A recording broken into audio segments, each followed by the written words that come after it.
Hello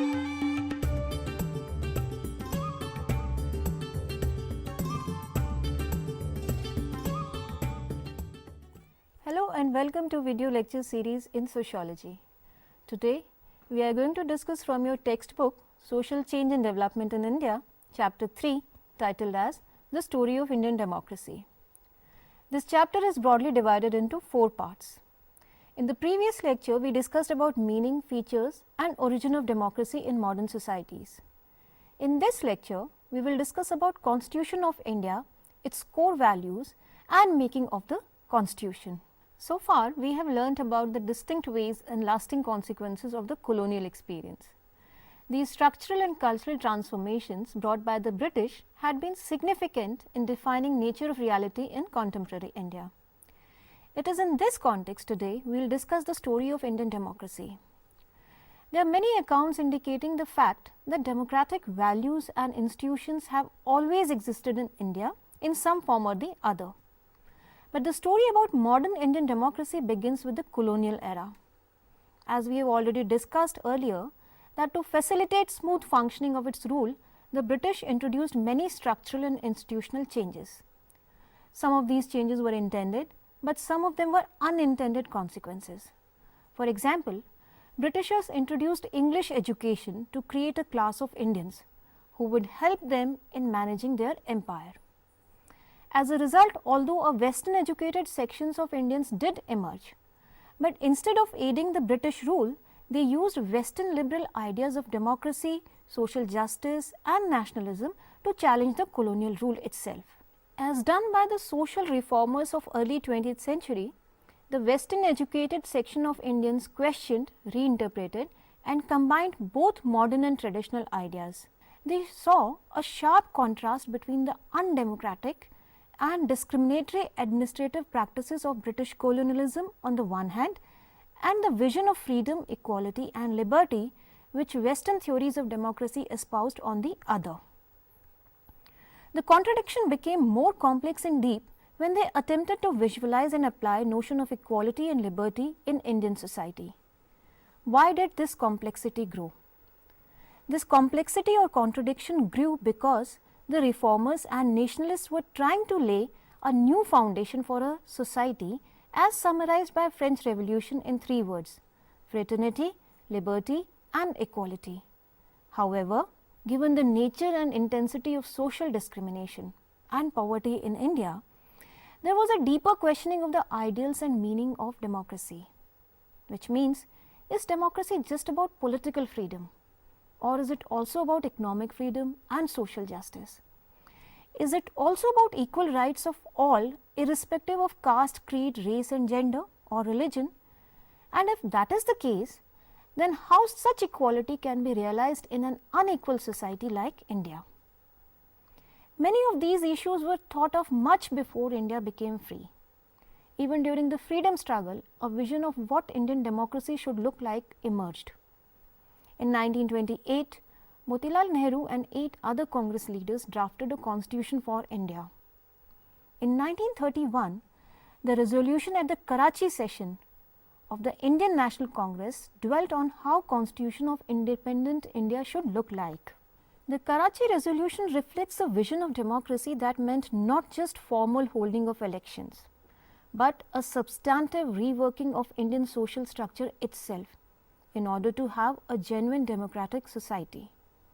The Karachi resolution clearly spells out the vision of democracy that the nationalist movement and the leaders in India had. It articulates the values that were further given full expression in the Constitution of Independent India. In Karachi Congress resolution of 1931, it was decided what Swaraj will include. This means that the Swaraj as conceived by the Congress should include real social and economic freedom of the masses. The Congress declared that no constitution will be acceptable to it unless it provides or enables the Swaraj government to provide certain fundamental rights, equality and freedom to all. Some of the prominent ideals to be included were freedom of expression, freedom of movement, freedom of religion, protection of all cultures, language, rights of minorities and women. It demanded equality of all before law. It talked about no discrimination in employment and acquiring property. It demanded universal adult suffrage, and it also demanded to abolish capital punishment, titles and salt tax, and religious neutrality of the state. It was envisaged that the constitution will guarantee freedom, equality and liberty. We hear about the concept of constitution many a times, but what is constitution, or what do we mean by it? Constitution is the document that constitutes a nation's tenets. The constitution is a basic norm from which all other rules and authorities flow. The Constitution of India is India's basic norm. The preamble of the Constitution of India after independence seeks to ensure not just political justice but also social and economic justice. Here equality is not just about equal political rights but also about status and opportunities. It would be appropriate here to discuss or know the meaning of preamble as well. Preamble is a preface to the Constitution. It describes the philosophy of the Constitution. Preamble is the introductory part of the Constitution that sets out in detail the underlying facts and assumptions and explains its intent and objectives. It embodies the most important values and objectives of our Constitution. It is the soul and spirit of the Constitution. It briefly states what our political leaders, nationalists and makers of Constitution wanted India to be. Preamble states the ideals and goals of the Constitution. Its main aim is to clarify the meaning and purpose of the operative part of the text in case of any ambiguity or dispute. The preamble of Constitution of India starts with the words, "We, the people of India." These words have immense constitutional and political significance. They mean that the people are the source of this Constitution. It is the people of India who are makers or writers or framers of the Constitution. It is also implied that there is popular sovereignty in India.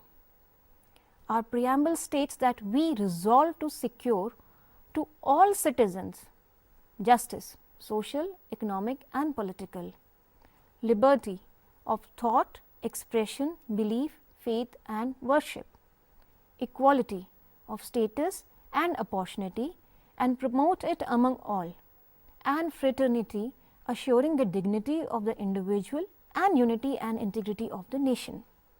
Our Constitution emerged from intense and open discussions within the Constituent Assembly.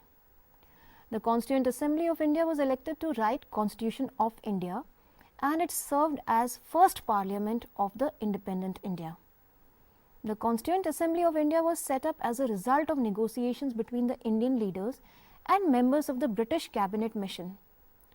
The popular demand in 1939 for a Constituent Assembly, after several ups and downs, was conceded by imperialist Britain in 1945. In July 1946, the elections were held.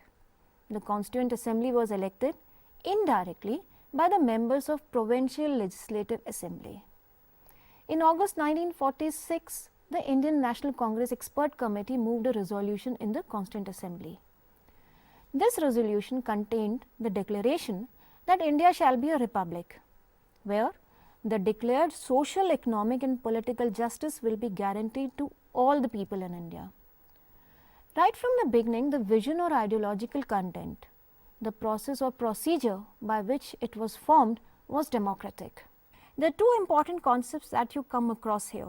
One is democracy and the other one is the republic. What do we mean by these two concepts? Democracy and republic are often taken as one and the same thing, but there are fundamental differences between the concepts. While in both the cases the government is elected by the people, in democracy the majority rules according to their own whims, while in a republic the government rules according to law. This law is framed in the Constitution to limit the power of the government and ensure rights and protection to minorities and individuals. Thus, India was declared as a republic, and the government will be chosen or formed through democratic procedures. On the matters of social justice, there were lively debates in the Constituent Assembly on whether government functions should be prescribed and the state should be bound down to them. The issues debated in the Constituent Assembly range from right to employment to social security, land reforms to property rights, and to the organization of panchayats.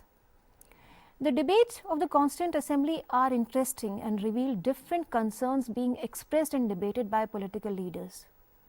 The Constituent Assembly was aware of the complexity and plurality in Indian society, and they were intent and bent upon securing social justice as a guarantee to all the citizens. Let us look at some of the significant issues taken up by the Constituent Assembly. To begin with, K.T. Shah said the right to useful employment could and should be made as real by a categoric obligation on part of the state to provide useful work to every citizen who was able and qualified to do the work.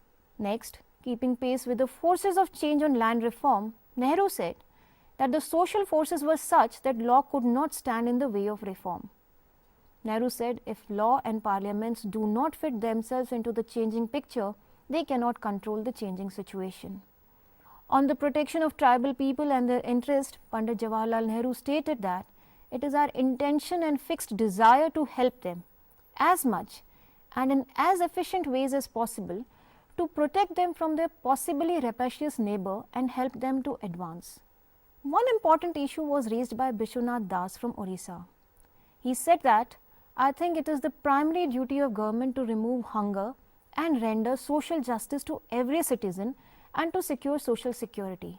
Hitting the crux, he said, the masses do not find any hope that the Union Constitution will ensure them freedom from hunger, secure them social justice, or ensure them a minimum standard of living and public health. The chairman of the drafting committee of the Constitution, Dr. B.R. Ambedkar, said that the draft Constitution as framed only provides the machinery for the government of the country. It is not a contrivance to install any particular party or people in power as it has done in some countries.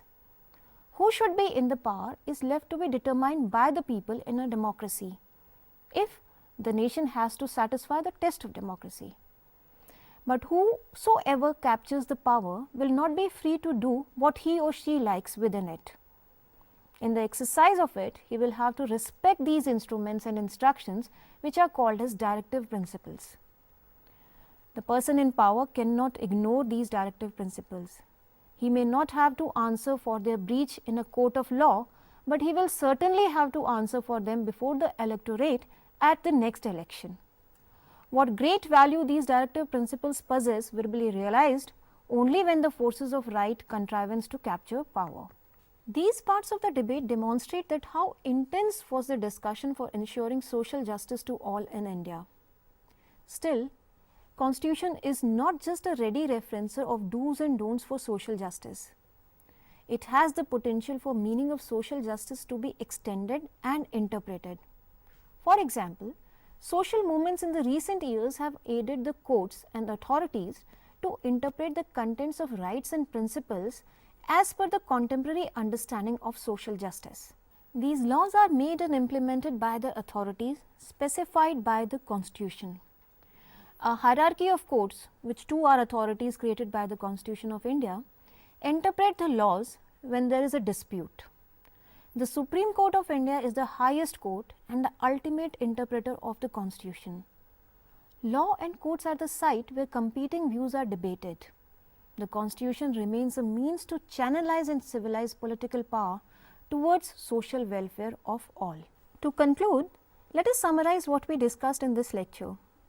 We began our discussion by understanding introduction of democracy in India and the history of making of Constitution of India.